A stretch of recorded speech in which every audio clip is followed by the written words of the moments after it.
আসসালামু আলাইকুম। আপনাদের সাথে আছি ফারজানা এবং ফারজানার সাথে থাকার জন্য আপনাদের স্বাগত জানাচ্ছি। প্রথমত বলতে চাই যে আজকে আমরা আবুল হোসেনের একটি প্রবন্ধ পড়ব। এই প্রবন্ধটি যে বইয়ে আছে আবুল হোসেনের রচনাবলীর প্রথম খণ্ড এবং এটি পুস্তকাকারে অপ্রকাশিত রচনাবলীর মধ্যে একটি। আর এই বইটি সম্পাদনা করেছেন আব্দুল কাদের। নওরোজ কিতাবস্থান থেকে প্রকাশিত হয়েছে 15ই অক্টোবর 1968, বাংলায় 28শে আশ্বিন 1375। তো সমাজ বিষয়ক একটি প্রবন্ধ, যেটা নিষেধের বিড়ম্বনা। নিষেধ মানেই আমরা সেইটা কাজটা করতে চাই, যেখানে আমাদের বলবে এটা করো না ওটা করো না, কিন্তু আমরা সেখানেই হাত বাড়াই। যদি বাচ্চাদের বলা হয় যে বাবা তুমি ওটা করো না, তখন আকর্ষণ ওটাতেই বেশি চলে যায়। তো বেশি কথা না বলে আমরা চলে যাই নিষেধের বিড়ম্বনায়। ধর্মশাস্ত্রসমূহ আলোচনা করলে দেখা যায় প্রত্যেক ধর্মই কতগুলি নিষেধের সমষ্টি মাত্র। শাস্ত্রকার এই নিষেধের প্রয়োজন বোধ করেছেন মানব প্রকৃতির স্বেচ্ছাচারিতার নিগ্রহ হতে মানুষকে বাঁচাবার জন্য, তার ভিতরকার উচ্ছৃঙ্খল জন্তুর হাত থেকে তাকে রেহাই দেবার জন্য। মানুষ নিতান্তই জন্তুধর্মী এবং এই জন্তুর প্রবৃত্তি মানুষের পৈতৃক মূলধন। সে প্রবৃত্তি কোনো বিধি নিষেধের বন্ধন মানতে চায় না, চায় শুধু যা খুশি তাই করতে। জন্তু যেমন আপনার ক্ষুৎপিপাসা নিবারণের জন্য ব্যস্ত, মানুষও তেমনি সেই আদিম প্রবৃত্তির তাড়নায় অস্থির। পার্থক্য এই, জন্তুর কোনো বন্ধন নাই, কারণ তার কোনো কিছু দায়িত্ব নাই, কিন্তু মানুষ জন্তুর চেয়ে অনেকখানি দায়িত্বের বন্ধনে জড়িত।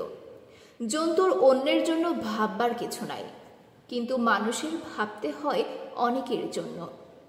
এ চিন্তার কারণে তার সমাজ লিপ্সা। সে একদিকে নিছক স্বার্থপর জন্তুধর্মী, জন্তুর প্রবৃত্তি তাকে নিয়ত বন্ধন কাটতে প্রবৃত্ত করছে। অন্যদিকে সে পরহিত কাতর সমাজধর্মী, সমাজকে বাঁচাতে নিজেকে অকাতরে ব্যয় করতে এতটুকু কুণ্ঠিত হচ্ছে না। সমাজকে তার ভিতরকার জন্তুর উচ্ছৃঙ্খলতা, উৎপীড়ন, অনাচার, অত্যাচার হতে বাঁচাবার উদ্দেশ্যে বিধাতা মাঝে মাঝে সমাজপতি, পয়গাম্বর, অবতার পাঠিয়ে দেন। তারা এসে জন্তুটিকে বাঁধবার জন্য নিষেধের বেড়াজাল সৃষ্টি করেন এবং তার গতি রুদ্ধ করবার জন্য নিষেধের সীমারেখা টেনে দেন। কিন্তু নিষেধের এমনই বিড়ম্বনা, জন্তুধর্মী মানুষ তা চিরদিন মেনে চলতে চায় না এবং চলেও না। নিষেধ তাকে আবদ্ধ রাখতে পারে না। সে নিষেধ তার প্রবৃত্তির পথ রোধ করে রাখতে চায়। সে নিষেধ সে অবাধে লঙ্ঘন করে। সমাজপতির রক্তচক্ষু, সমাজের ক্রমসঞ্চিত সংস্কারের বিভীষিকা তাকে ক্ষণকালের জন্য হয়তো ক্ষান্ত করতে পারে, কিন্তু চিরকাল পারে না। বরং সেই বিভীষিকা তাকে লুকিয়ে লুকিয়ে তার প্রবৃত্তির প্রশ্রয় বাড়িয়ে চলে। এদিকে সমাজধর্মী মানুষ নিষেধকে আঁকড়ে ধরে নানা প্রকার আইন কানুনের সৃষ্টি করে, কিন্তু জন্তুধর্মী মানুষ যে নিষেধকে লঙ্ঘন করে চলেছে তা সাহস করে স্বীকার করতে চায় না। এইরূপে নিষেধের বিপুল ব্যর্থতা মানুষকে সমাজের আদর্শ হতে প্রতিদিন দূরে সরিয়ে দেয়। এ কথা সমাজধর্মী মানুষ মানতে পারে না, কারণ তা হলে তার সব বুজরুকি খতম হয়ে যায়। সত্য বলতে কোনো শাস্ত্রকারের নিষেধের রাশি সমাজকে জন্তুধর্মী মানুষের প্রবৃত্তির অনাচার হতে কখনো মুক্ত করতে পারে নাই। একটি দৃষ্টান্ত দিয়ে কথাটা একটু পরিষ্কার করে বলি। বিরাট প্রাণ হযরত মুহাম্মদ তার সমাজকে তৎকালীন জন্তুধর্মী মানুষের অনাচার, ব্যভিচার, অত্যাচার হতে মুক্ত করবার জন্য প্রাণপণ সাধনার দ্বারা কতগুলি নিষেধের অস্ত্র দিয়ে তার পরবর্তী সমাজপ্রাণ কর্মীদের হাতে দিয়ে গেলেন।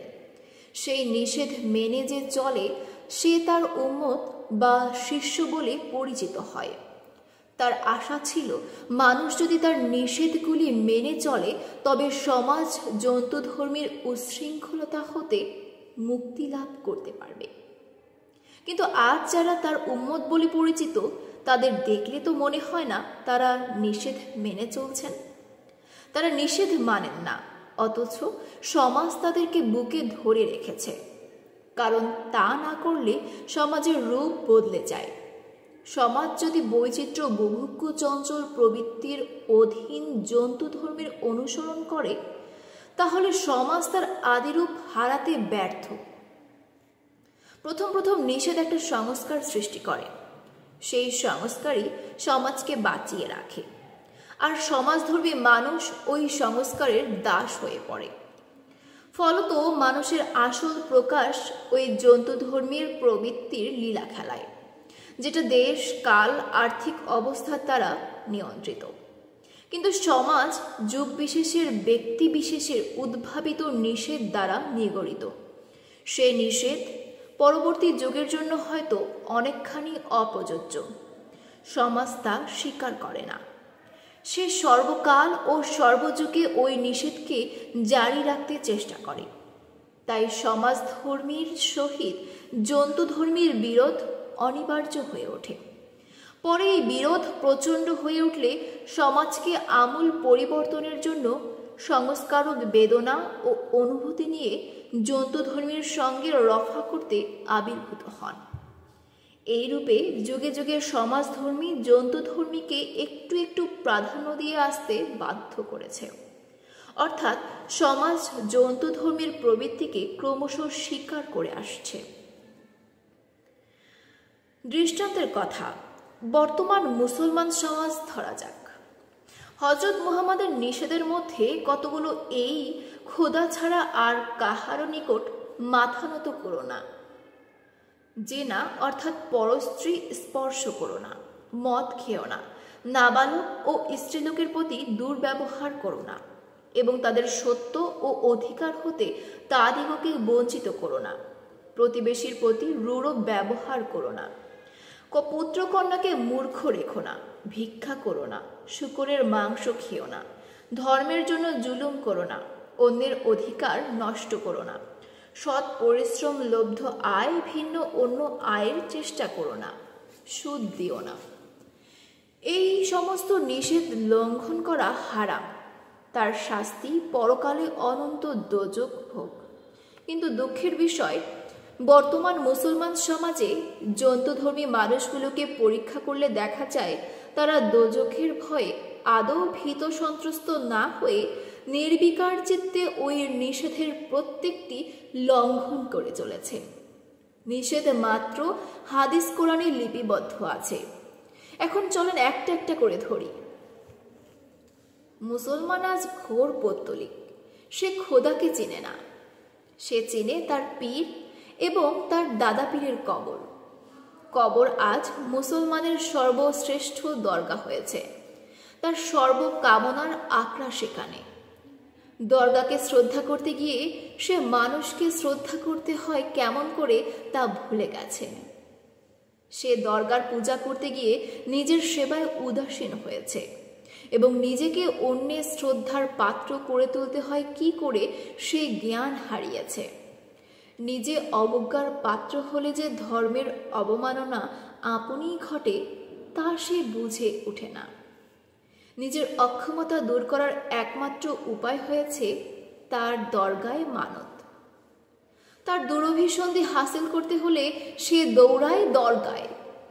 স্ত্রী পুত্রের অসুখের জন্য ঔষধ ও পরিচর্যা ফেলে সে আনে দরগার মাটি কিংবা দরগার সেবকের তাম্বুল তামাকু মিশ্রিত সুগন্ধি ফুৎকার। দরগায় মাথা ঠুকে সেলাম দিয়ে যে যায় জুয়া খেলায় ও ঘোর দৌড়ে। খোদার নাম মুখে করে সে আরম্ভ করে মদ খেতে। আল্লাহর নাম নিয়ে সে যায় পরের স্ত্রী অপহরণ করতে। খোদার নামের কি চমৎকার ব্যবহার! সে নিঃস্ব হয়ে বারাঙ্গনার পদলেহন করে ফিরছে। কোথায় গেল সে নিষেধ? মুসলমান আজ ব্যভিচারের চরম সীমায় উপনীত হয়েছে। পরস্ত্রী স্পর্শ করা হারাম এ বিধান যে ইসলামের, তার কার্য দেখে তাতে সন্দেহ জন্মে। মাঝে মাঝে কাগজে হিন্দু নারীর প্রতি মুসলমানের অত্যাচারের কথা পড়ে লজ্জায় ম্রিয়মাণ হয়ে যায়। তার নির্লজ্জ লোমহর্ষণ ব্যভিচারের সংবাদ নিদারুণ মর্মব্যথার সৃষ্টি করে। বিশ্বপ্রভু করুণাময় খোদার নিকট প্রার্থনা করি, হজরত মুহাম্মদের মতো বিপুল শক্তি একজন মহাপুরুষ আসুক আবার আমাদের চোখ ফোটাতে। ওই সংবাদের প্রতিবাদও পড়েছি আমার স্বধর্মী পরিচালিত কাগজে। সে প্রতিবাদে লজ্জা নাই, নম্রতা নাই, আছে শুধু আস্ফালন ও অহংকার। তাতে আরও আত্মধিক্কার জন্মে, কিন্তু ওটা জন্মধর্মীর ব্যভিচারকে অস্বীকার করে সমাজকে সাচ্চা করার চেষ্টা। তাই সে প্রতিবাদ হয়। তবে এ কথা স্বীকার করতেই হবে, হয়তো সংবাদ কখনো কখনো অতিরঞ্জিত হয়, কিন্তু আমি ব্যক্তিগত অভিজ্ঞতা হতে এ কথা গলা ছেড়ে বলবো যে আজ মুসলমান নির্লজ্জ, কুরুচিপূর্ণ, ব্যভিচারী হয়ে পড়েছে। কতদিন চোখের সামনে মুসলমানকে দল বেঁধে মুসলমান নারীর উপর যেরূপ পশুর মতো ব্যবহার করতে দেখেছি দিন দুপুরে, তাতে আমি একটুও অবিশ্বাস করতে পারি না যে এরা হিন্দু নারীর উপর অত্যাচার করতে পারে না। কিন্তু কেন এই ব্যভিচার? নিষেধ তো মুসলমানকে ঠেকাতে পারেনি। কারণ অনুসন্ধান করলে কোনো বিশেষ এক কারণের খোঁজ পাওয়া শক্ত। তবে আমার মনে হয় মুসলমান আজ কর্মহীন, পরিশ্রম বিমুখ হয়ে পড়েছে বলে এরূপ পশু প্রবৃত্তি পরায়ণ হয়ে উঠেছে। আরও একটা কারণ এই হতে পারে যে মুসলমান সমাজ এত কঠোর বিধিনিষেধের দ্বারা নিয়ন্ত্রিত যে এর মধ্যে জন্তুধর্মীর চিত্তের বিবিধ ক্ষুধা নিবারণ করবার মতো বেশি উপকরণ নাই। সেজন্য মুসলমানের চিত্ত আজ অন্য সমাজের রীতিনীতি ও আচার ব্যবহার অবলম্বন করতে বাধ্য হচ্ছে। সহস্র বিধিনিষেধ থাকা সত্ত্বেও ধর্মবিধি পীড়িত মুসলমানের শুষ্ক নিরস চিত্ত আজ প্রতিবেশীর আনন্দের পানে উন্মুখ হয়ে উঠেছে। সেটা চিত্তের স্বভাব ধর্ম। সে আনন্দ ও রুচির বৈচিত্র্যের স্ফূর্তি লাভ করে, নিষেধ তাকে বিড়ম্বিত করে মাত্র। মুসলমানের গৃহ নিরানন্দ, বিশেষত মুসলমানের নারী সমাজ নিতান্ত হতশ্রী। তার কারণ শিক্ষা ও পর্দার কঠোর সংস্কার, যাতে করে মুসলমান নারী আনন্দ কি তার আস্বাদ পেতে না পারে। এই চিত্তহারা নিরানন্দ গৃহে অধিকতর নিরানন্দ জীবনানন্দে বঞ্চিত হীনস্বাস্থ্য বৈচিত্র্য জ্ঞানশূন্য গর্হিত রুচি নারীকে দেখে জন্তুধর্মী পুরুষ বৈচিত্র্য তৃষ্ণায় যার চিত্ত নিরন্তর কাতর, অন্য সমাজের স্ত্রী আনন্দ দেখে যার চিত্তে অপূর্ব উল্লাস জমে উঠেছে, কি করে নিষেধের বিড়ম্বনায় বিড়ম্বিত সে হতে চায়? নিষেধ তার নিকট মৃত্যু, নিষেধ তখন লঙ্ঘন করাই তার নিকট জীবন। সেইটাই তার নিকট অতি সত্য বলে প্রতীয়মান হয় এবং ওই কঠোর বন্ধন কাতর নিরানন্দ নারী হতে বিতৃষ্ণতায় চিত্ত আপনা থেকে রুচিবিলাসী হিন্দু নারীর মধ্যে আপনার খাদ্য অনুসন্ধান করতে ছুটে। সুতরাং আমার মনে হয় দুটি জিনিস মুসলমানকে হিন্দু নারীর প্রতি প্রতিদিন আকৃষ্ট করে তুলছে। তার কর্মহীন অবকাশ ও বৈচিত্র্য বঞ্চিত নিরানন্দ চিত্ত। এর উপায় লাঠি বা জেল নয়, এর উপায় হচ্ছে তার কর্ম জুগিয়ে দেওয়া ও মুসলমান সমাজে রুচির সৃষ্টি করা ও মুসলমান নারীকে জীবনানন্দের উৎসবে প্রকাশ করে ধরা। তার জন্য হয়তো হিন্দু সমাজের পক্ষে কোনো কর্তব্য না থাকতে পারে, কিন্তু মুসলমানের কর্তব্য যে অত্যন্ত গুরুতর সে বিষয়ে সন্দেহ নাই। কর্মের অভাবে যে মুসলমান দুর্বৃত্তি নিপুণ হয়ে উঠেছে তার প্রমাণ বাংলাদেশের যে যে অঞ্চলে মুসলমানের কাজ কম সেই সেই অঞ্চলেই নারী নির্যাতনের দুর্ঘটনা বেশি করে ঘটে থাকে। এই কারণটি অবশ্য অনেকখানি হিন্দু মুসলমানের পরস্পরের সহযোগিতায় দূরীভূত হতে পারে। দেশের শিরায় শিরায় রেলপথ ও নানা প্রকার শিল্প বিস্তার করতে পারলে পল্লীবাসী মুসলমানদের জীবনে বৈচিত্র্য আসত। তাদের অবসর চিন্তা কর্মলিপ্ত হতো, রুচিও ফিরত বলে আশা করা যায়। সঙ্গে সঙ্গে চিত্তের খোরাক তারা নিজেরাই জুটিয়ে নিতে শিখত। চিত্ত বিনোদনের জন্য যে সমস্ত স্বাস্থ্যপ্রদ উপকরণের প্রয়োজন তার অধিকাংশ নারী হতে মিলতে পারে। এজন্য নারীকে রুচি বৈশিষ্ট্য সৃষ্টি করতে ক্ষমতাপন্ন করে তুলতে হবে। এজন্য নারীকে রুচি বৈশিষ্ট্য সৃষ্টি করতে ক্ষমতাপন্ন করে তুলতে হবে। তার জন্য বর্তমান বাংলাদেশে হিন্দু মুসলমানের মেয়েদের শিক্ষাক্ষেত্রে অনেকখানি এক হওয়া বাঞ্ছনীয়। তাহলে পরস্পর জ্ঞানের আদান প্রদানে বাংলাদেশের সুদৃঢ় মেরুদণ্ড সমন্বিত একটা নারী সমাজ গড়ে উঠতে পারে। সেই নারী সমাজের নৈতিক তেজ সহজেই পুরুষের প্রবৃত্তির উচ্ছৃঙ্খলতাকে দমন করতে সমর্থ হবে, এই আমার বিশ্বাস। মুসলমান আজ মদ্যপানে আসক্ত, সে কথা বলা বাহুল্য। পথে ঘাটে অন্ধকার গলিতে ঘোড়দৌড় ও জুয়ার মজলিসে গাথা করে যারা মদ্যপানে রত থাকে তাদের মধ্যে অধিকাংশই মুসলমান। সে কথা লজ্জায় মাথা নত করে স্বীকার করতে হবে। এর কারণও ওই কঠোর নিষেধে পীড়িত নিরানন্দ চিত্তের বৈচিত্র্য লালায়িত স্বাভাবিক পিপাসা। মদ্যপান তার অভিব্যক্তি মাত্র। নাবালককে ফাঁকি দিয়ে বিধবা নারীকে উৎপীড়িত করে তাদের সত্য বিনা পয়সায় খরিদ করবার চেষ্টা বেশি করে মুসলমানরাই করে থাকে। পল্লী সমাজের অভিজ্ঞতা যার আছে, দুই একজন গ্রাম্য টর্নি বা পাটোয়ার বাজ মাতব্বরের জীবন ইতিহাসের সহিত যার পরিচয় ঘটেছে, তিনি অন্ধকারের এই নীরব অত্যাচারের পরিমাণটি কতখানি তার সাক্ষ্য দিতে সমর্থ হবেন। মুসলমান নারী আজ আইন হতে বঞ্চিত, সত্য অধিকার ভোগ করতে অক্ষম। এজন্য অপকণ্ড শিশু নিয়ে মুসলমান বিধবা যে নীরবে কত করুণ অশ্রু ফেলেছে তা কি আমরা কেউ দেখেছি? আমরা বাইরে বলছি ইসলাম নারীকে জগতের অধিকার সর্বপ্রথমেই দিয়েছে, পুরুষের সমান করেছে। এ তো সমাজই কথা। তলিয়ে গিয়ে পর্দা উন্মোচন করে দেখুন কি কুৎসিত বিভৎস ব্যবহার দ্বারা বিধবা নারী নির্যাতিত হচ্ছে। পথের কাঙালের মধ্যে মুসলমান নারীর সংখ্যাই বেশি। তাদেরকে জিজ্ঞাসা করুন কেন তারা ভিটেমাটি ছাড়া ছেলেপুলে কাঁধে ও কাঁখে করে বের হয়েছে, আর কি রূপে তারা জীবন কাটাচ্ছে। কোথায় তাদের নীতি? এ সমাজে তাদের কাছ থেকে নীতির দাবি করবার কোনো অধিকার নাই। যা দিয়ে নীতি পালন করবে তা কেড়ে নিয়ে আবার বলে কিনা নীতি পালন করো। তারা অনায়াসে বলতে পারে নীতি পালন করব না, করতে পারি না, আমরা ক্ষুধ পিপাসায় কাতর।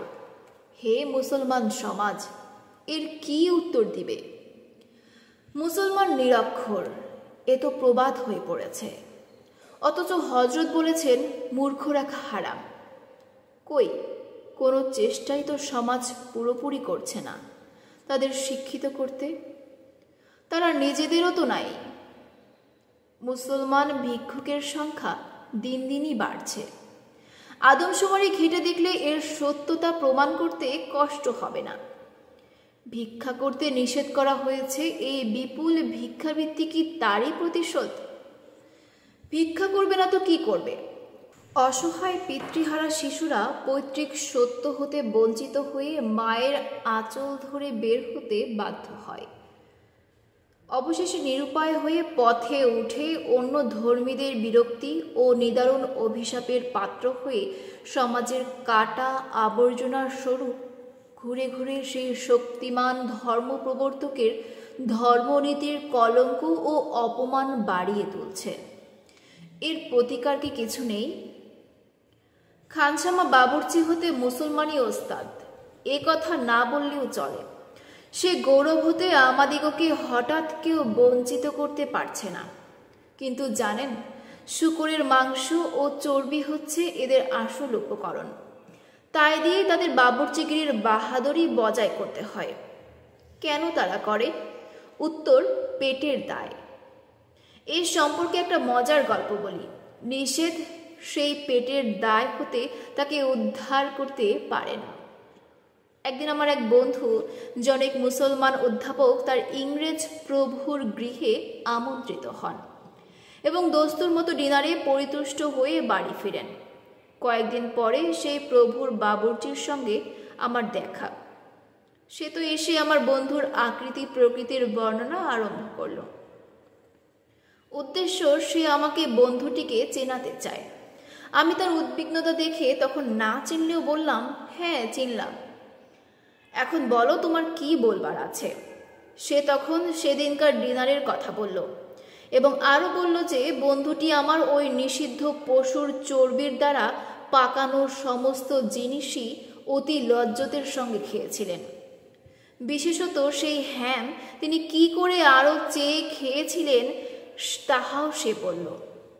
শেষে সে দুঃখ করলে, দেখুন সাহেব, আমরা না হয় পেটের জ্বালায় ওসব নাড়ি চাড়ি, কিন্তু উনি ওখানে না খেলেও পারতেন। বলা বাহুল্য, ওই চারির তাৎপর্য যে গলধকরণ, তা যত উজ্জ্ব থাকে ততই সমাজের মুখ রক্ষা হয়। বন্ধুর সঙ্গে পরে আলাপ হয়েছিল। তিনি আমার নিকট শুনে চর্বি ছিল কিনা সেটা ভালো করে সন্দেহ শূন্য করবার জন্য বাবুর্চির বাড়ি গিয়ে জেরা করে তার প্রাণান্ত করেছিলেন। তা সত্ত্বেও তিনি কোনো এক পীর সাহেবের নিকট গিয়ে তওবা করে তার মনের অনুতাপ দূর করতে ছাড়েননি। অবশ্য এখানে আমার কথা বাবুর্চিদের, তার নয়। ভুল হলে আর কি হবে, এই তো নিষেধের অবস্থা। তারপর ধর্মের জন্য জুলুম করা অনেকটা মুসলমানদের স্বভাবগত হয়ে গেছে। সে কথা বললে সমাজ অতিমাত্রায় চটে উঠবেন, কিন্তু আমি যেটা অনুভব করি সেটা তো না বলে পারি না। পরধর্মীদের উপর জুলুম করার কথা বাদ দিলেও স্বধর্মীদের মধ্যে বিবাদ বিসম্বাদের অন্ত নাই। এই দেখুন, মোহাম্মদী ও হানেফিদের পরস্পর হিংসাহিংসি। হানিফি মোহাম্মদীকে পারে তো গঙ্গা পার করে দেয়, অথচ উভয়ের মধ্যে পার্থক্য মাত্র সামান্য দুই একটি ধর্মাচারের প্রণালী ও দুই একটি হাদিসে আস্থাহীনতা। এই সামান্য মতের পার্থক্যের জন্য হানিফিদের যে চরম নৃশংসতা সময় সময় লক্ষ্য করবার দুর্ভাগ্য আমার ঘটেছে, এবং মোহাম্মদীদের উপর হানিফি মৌলানাদের ফতোয়ার ফলে যে পাশবিক অনাচার ঘটেছে এবং প্রতিনিয়ত ঘটছে, তা বাস্তবিকও লজ্জাকর। হানিফিরা মোহাম্মদীদের সঙ্গে নামাজ পড়ে না, তাদের এমামতি গ্রহণ করে না, বিবাহাদি সামাজিক ক্রিয়াকলাপ হারাম বলে মনে করে। এই সমস্ত ধর্মের জুলুম ভিন্ন আর কি, অন্য মতের প্রতি অসহিষ্ণুতাই এই জুলুমের ভিত্তি। আজ মুসলমান সমাজে এই অসহিষ্ণুতা চরম হয়ে উঠেছে। মুসলমান ইতিহাস যে ব্যর্থতার ইতিহাসে পূর্ণ, তার কারণ অনেকখানি এই অসহিষ্ণুতা, যার জুলুম মুসলমান সমাজে প্রতিভার সৃষ্টির পথে বিরাট বিঘ্ন ঘটেছে বা ঘটিয়েছে। ইবন রুশদ, ইবন সিনা, ইবনে খলদুন, আবু হানিফা, খলিফা আল হাকিম, কবি আবুল আতাহিয়া কিরূপ নির্যাতিত হয়েছিলেন তা কি মনে পড়ে না? কেন তাদের মতো সমসাময়িক সমাজ সহ্য করতে পারেনি?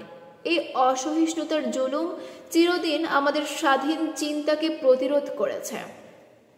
তাই মুসলমান আজ যুগ ধর্মের সমস্যায় বিব্রত হয়ে সমস্ত নিষেধকে লঙ্ঘন করেও প্রশস্ত পথ খুঁজে বের করতে পারছে না।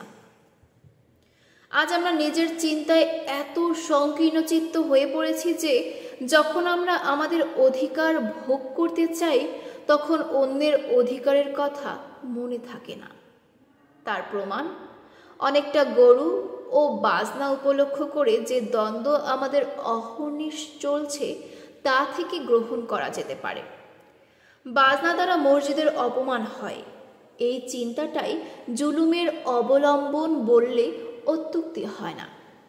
নিঃস্ব আকিঞ্চন যে নিজের অন্তর ও মস্তিষ্কের অভাব যার প্রচণ্ড, যে নিরালম্ব, যার আঁকড়ে ধরবার বেশি কিছু নেই, সেই অন্যের অধিকার বহির্ভূত একটা ক্ষুদ্র সামগ্রীর প্রতি কপট মমতাকে উপলক্ষ করে নিজের সমস্ত দৈন্যের ক্ষতিপূরণের দাবি করতে এতটুকু লজ্জাবোধ করে না বা সংকুচিত হয় না।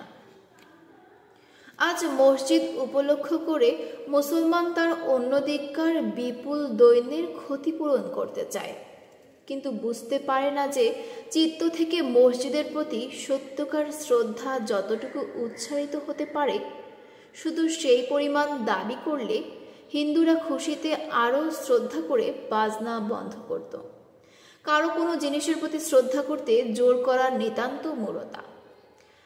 হিন্দু যদি মসজিদের প্রতি শ্রদ্ধা না করে, তবে তার উপর জোর করবার কি অধিকার আমাদের আছে? মসজিদ যাদের জন্য, তারা যদি শ্রদ্ধার পাত্র হতে পারে, তবে আপনি মসজিদ সকলের শ্রদ্ধেয় হবে, এ কথা অন্তর দিয়ে বিশ্বাস করতে হবে। দাবি বেশি করলে যার কাছে দাবি করা হয়, তার চিত্ত ওই দাবির অন্যায়ের প্রতি ক্রুদ্ধ হয়ে ওঠে। মানুষের নৈতিক স্বভাব শুধু দিতে চায়, কিন্তু যেটুকু দেওয়ার সেইটুকু দেওয়াই তার স্বভাব। তার বেশি চাইলেই সে বিদ্রোহী হয়ে ওঠে। মুসলমান কি এ কথা বুঝবে?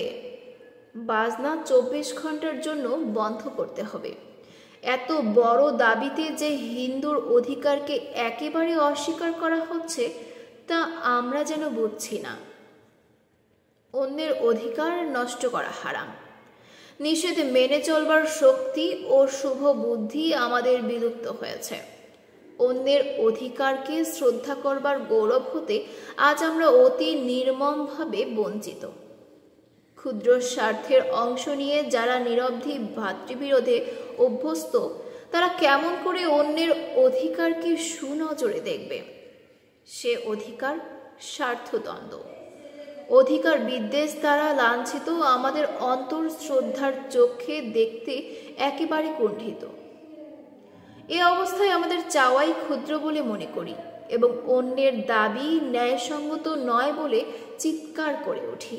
আজ আমরা অদৃষ্টের নিষ্ঠুর পরিহাসের পাত্র হয়েছি। অতি নিকট অতীতে যারা সুবিস্তৃত সাম্রাজ্যের অধিকারী ছিল, আজ তারা একেবারে নিঃস্ব। ধর্ম প্রদত্ত চুলচেরার স্বার্থজ্ঞান লাভ করে আমরা ক্রমশ ক্ষুদ্র ক্ষুদ্র স্বার্থের জন্য আমাদের সমস্ত শক্তি ব্যয় করতে গিয়ে বৃহৎ স্বার্থ ও সম্পদ আমাদের মুষ্টির ভিতর হতে সরে যাচ্ছে। পরস্পর বিরোধী প্রবল হয়ে আমাদের সমাজকে শত ফোরকায় বিভক্ত করে ফেলেছে। ফলে আজ মুসলমানের সম্পদ ফুরিয়ে গেছে। শহর নগরের পুতিগন্ধময় অতীব অস্বাস্থ্যকর অন্ধকার কোণই হয়েছে তার বাসস্থান। এমন একজন বন্ধু তার নাই যে দয়া করেও সে একটু আলো ও বাতাস তার জীর্ণ কুটারের দুয়ারে পৌঁছে দেয়। এমন অবস্থায় চিত্তের প্রকাশ হয় শুধু কান্নাকাটি, হিংসা, জিদ ও ভিক্ষায়। আমাদের চিত্তের প্রকাশও ঠিক এইরূপেই পৌঁছেছে। যে প্রশস্ত চিত্ত থাকলে মানুষ শত্রু মিত্র, স্বধর্মী, অন্যধর্মী, ধনী নির্ধন সকলকে সমানভাবে বুকে তুলে নিতে পারে, সে সুবিশাল চিত্ত আমাদের নাই। কিংবা উহা লাভ করবার জন্য যে আয়োজন দরকার, তাই বা আমাদের কই। আজ হিন্দুর সকল আচরণই আমাদের নিকট অপ্রিয় বলে মালুম হচ্ছে। তার কারণ আমাদের চিত্ত নিতান্ত ক্ষুদ্র হয়ে গেছে। ধর্মের জ্যোতি সে চিত্তে নাই। যে ধর্মজ্ঞান থাকলে মানুষের প্রতি দরদ পড়ে বা দরদ বাড়ে, সে জ্ঞানও আমাদের অন্তর্হিত হয়েছে। যে সত্যকার ধর্মজীবন মানুষের প্রতি প্রগাঢ় শ্রদ্ধা বাড়ায়, সহানুভূতি ও বেদনা জাগায়, তাহা বিকৃত হয়ে গেছে। তার পরিবর্তে ধর্মজীবনের ভান ও তার বাড়াবাড়ি প্রবল হয়ে আমাদের চিত্ত প্রকাশের স্বাস্থ্যকর পথগুলি সমস্ত একে একে রুদ্ধ করে ফেলেছে। আমাদের নিকট অন্তঃসার শূন্য নির্মম আচার অনুষ্ঠানগুলির দৌরাত্ম্যই একমাত্র ধর্ম হয়ে দাঁড়িয়েছে। এই দৌরাত্ম্য দেহ ও মন উভয়কেই নিষ্পাসিত করে ফেলেছে। সেই দেহ ও মনে জন্তুধর্মীর প্রভাবই বেশি হওয়া স্বাভাবিক, কিন্তু প্রতিবেশীর প্রতি সুব্যবহার করবার ব্যবস্থা করে সমাজধর্মী। আজ মুসলমান সমাজে জন্তুধর্মীরই প্রভাব যখন বেশি, তখন হিন্দু প্রতিবেশীর সহিত যে দ্বন্দ্ব, তার সমাধান সন্তোষজনক হতে পারে না। যতদিন মুসলমানের মধ্যে সমাজধর্মী প্রবল হয়ে না ওঠে, তার জন্য চাই আমাদের চোখে যে 1000 বছরের পুরাতন ধর্মের ঠুলি লাগানো আছে সেটা খুলে ফেলে খোদার দেওয়া চক্ষু দিয়ে সমস্ত দুনিয়াটাকে একবার ভালো করে দেখা। যত গর্হিত পেশা তাহাই আজ মুসলমানের হাতে, তার কারণ বহু। তবে একটা কথা মনে হয়, অতীতের মোহে ক্ষুব্ধ হয়ে মুসলমান অন্যের জ্ঞান গুণ গ্রহণ করতে পরাঙ্মুখ হয়েছে এবং অন্য জাতি যখন অবিশ্রান্ত পরিশ্রম ও অধ্যাবসায় গ্রহণ করতে বা বলের শক্তি অর্জন করতে প্রস্তুত হলো, মুসলমান তখন অতীত নেশায় নিশ্চেষ্ট হয়ে বসে রইল। ফলে নিশ্চেষ্ট বা অল্প চেষ্টায় কাতর হওয়াটা তার ধাত হয়ে গেল। আজ নানা জাতির সংঘর্ষে জীবন সমস্যা যখন বিপুল হয়ে উঠেছে এবং সে সমস্যার সমাধান যখন অধিকতর পরিশ্রম ও অক্লান্ত সাধনা দাবি করে বসেছে, তখন মুসলমান সে পরিমাণ পরিশ্রম ও ঐকান্তিক সাধনায় অনভ্যস্ত বলে বৃহৎ কল্যাণের অধিকার হতে ধীরে ধীরে বঞ্চিত হয়েছে। সেজন্য তাকে আজ ওই কল্যাণের অধিকার অর্জন করার জন্য অন্যের সাহায্য ভিক্ষা করতে ব্যাকুল করা হয়েছে। যুগ যুগান্তের সাধনা, অল্প চেষ্টার মহিমা ও বৃহৎ প্রয়াসের ব্যর্থতা আজ যে গৌরব মণ্ডিত হয়েছে, মুসলমানের চোখে সেই গৌরবই বেশি করে ধরেছে। কিন্তু সে সাধনার দিকে, সে পরিশ্রমের দিকে তার দৃষ্টি পড়ছে না। সে সেই সাধনার ফলটি অতি অল্প আয়াসেই পেতে চাচ্ছে, কারণ কঠোর সাধনার অভ্যাস ও শক্তি তার নেই। অল্প পরিশ্রমে বেশি পুরস্কার লাভ করবার জন্য সে ব্যগ্র হয়েছে। সেজন্য সাধারণত যে সমস্ত পেশা বা ব্যবসায়ে অল্প ত্যাগে অতি লাভের সম্ভাবনা, সেই সমস্ত পেশায় মুসলমানের সংখ্যা বেশি। দৃষ্টান্তস্বরূপ জুয়া খেলা, ঘোড় দৌড়ের বাজি, চুরি, গাটকাটা, কোকেন প্রভৃতি বিনা লাইসেন্স বিক্রয়, পাপ ব্যবসায়ের জন্য নারী সংগ্রহ প্রভৃতি সমাজ সংস্কার ব্যবসায় ধরা যেতে পারে। পুলিশের অত্যাচার ও আইনের কঠোর শাস্তি তাহাদিগকে এ সমস্ত ব্যবসায় হতে সরিয়ে দিতে পারছে না। মুসলমান সমাজ এই সমস্ত দুর্নীতির প্রশ্রয় দিতে কুণ্ঠিত নয়, কেননা এই সমাজে এদের বিরুদ্ধে কোনো অনুষ্ঠান আজও সৃষ্টি হয়নি। এখন প্রধান কাজ হচ্ছে মুসলমানকে বিপুল পরিশ্রম ও অল্প লাভের ধৈর্যে অভ্যস্ত করে তোলা। কেমন করে তা করা যেতে পারে তার জন্য ভাবতে চিনতে হবে। তারপর সুদ দিতে দিতে যে মুসলমানের রক্ত শুকিয়ে গেল তা কি বলতে হবে? কিন্তু হযরত বেদুইনকে ইহুদি যোগগুলোর হাত থেকে রক্ষা করবার জন্য সুদের ফতোয়া জারি করেছিলেন। আজ মুসলমানকে মহাজন যোগের হাত হতে রক্ষা করবার জন্য কি চেষ্টা হচ্ছে? ধর্ম যাজকগণ কি ব্যবস্থা করেছেন? শুধু নিষেধের ফতোয়া শুনিয়ে গেলে তো হবে না, তার ক্ষুধা নিবারণ করবার পথ করতে হবে। নতুবা একদিন এই সুদ জর্জরিত মুসলমান হয় ধসে যাবে, নয় নৃশংস বিপ্লবের আগুন জ্বালাবে। এক্ষেত্রে হিন্দুর কর্তব্য কিছু আছে। যৌথ উৎপাদন সমিতি, যৌথ ক্রয় বিক্রয় সমিতি, যৌথ শিল্প সমিতি দ্বারা ঋণ জর্জরিত মুসলমানকে তার শক্তি সামর্থ্যকে কাজে লাগাবার চেষ্টা করা প্রয়োজন। তাকে সমাজধর্মী করে তুলতে হবে, পরের জন্য পরিশ্রম করতে শেখাতে হবে। অধ্যাবসায় ও অল্প যত্নের পরিণামে বিশ্বাস জন্মাতে হবে। মানুষের প্রতি তার যাতে শ্রদ্ধা বাড়ে তার চেষ্টা করতে হবে। নতুবা শুধু জন্তুধর্মী হয়ে থাকলে সে সমাজের এমন এক কাঁটা হয়ে থাকবে যার জন্য সমাজধর্মীকে সতত তস্ত্র হয়ে ফিরতে হবে। উপসংহারে এই বলতে চাই, মুসলমান সমস্ত নিষেধের সীমা অতিক্রম করেও এখনো মুসলমান বলে পরিচিত। এতে মুসলমান সমাজের গৌরব কমছে, বই বাড়ছে না। এই সমস্ত নিষেধের দ্বারা বিড়ম্বিত মুসলমান সকলের ঘৃণা ও হিংসার উদ্রেক করে নিজেকে ক্রমশ বিপন্ন করে তুলছে। সকলের সহানুভূতি স্নেহ তার থেকে বিদরিত হচ্ছে। আজ তাকে সে স্নেহ শ্রদ্ধা ফিরাবার জন্য ব্যগ্র হওয়া দরকার। তার জন্য নিষেধগুলি কতখানি বর্তমান অবস্থায় কার্যকরী হতে পারে তা বিচার করতে হবে, এবং সেই কার্যকরী নিষেধগুলি পুরোপুরি যাতে পালিত হয়, অর্থাৎ যাতে সেগুলি পালন করবার ক্ষমতা প্রত্যেকেই লাভ করতে পারে, তারও ব্যবস্থা করতে হবে। মুসলমান সমাজকে আর একপেশে হয়ে ধর্মের সারশূন্য অনুষ্ঠানগুলির পূজা করলে চলবে না। তাকে সর্বজ্ঞান সর্বরুচির বৈচিত্র্য বিপুল ভাণ্ডারী হতে হবে। জন্তুধর্মী মুসলমানের চিত্তের ক্ষুধা মিটাবার জন্য সামর্থ্য অর্জন করতে হবে। অন্য ধর্ম ও অন্য সমাজের প্রতি তার শত্রুতা করলে চলবে না। তাদের প্রয়োজনেও আবশ্যক হলে নিবারণ করবার মতো শক্তি তার লাভ করতে হবে। ইসলামের সর্বশ্রেষ্ঠ দান তৌহিদের গৌরব উদ্ধার করতে হবে। তার জন্য কবর পূজা ও ক্ষুদ্র ক্ষুদ্র পৌত্তলিক আচারকে সমূলে বিনষ্ট করতে হবে, এবং ওই তৌহিদের উৎস হতে সকল মানুষের প্রতি অফুরন্ত শ্রদ্ধা ও স্নেহ অর্জন করতে হবে। তবে আবার মুসলমান জয়যুক্ত হবে এবার তরবারি দ্বারা নয়, শ্রদ্ধা দ্বারা, জুলুম দ্বারা নয়, প্রীতি দ্বারা, শারীরিক বল দ্বারা নয়, চিত্তের আনন্দ ও মনের বল দ্বারা।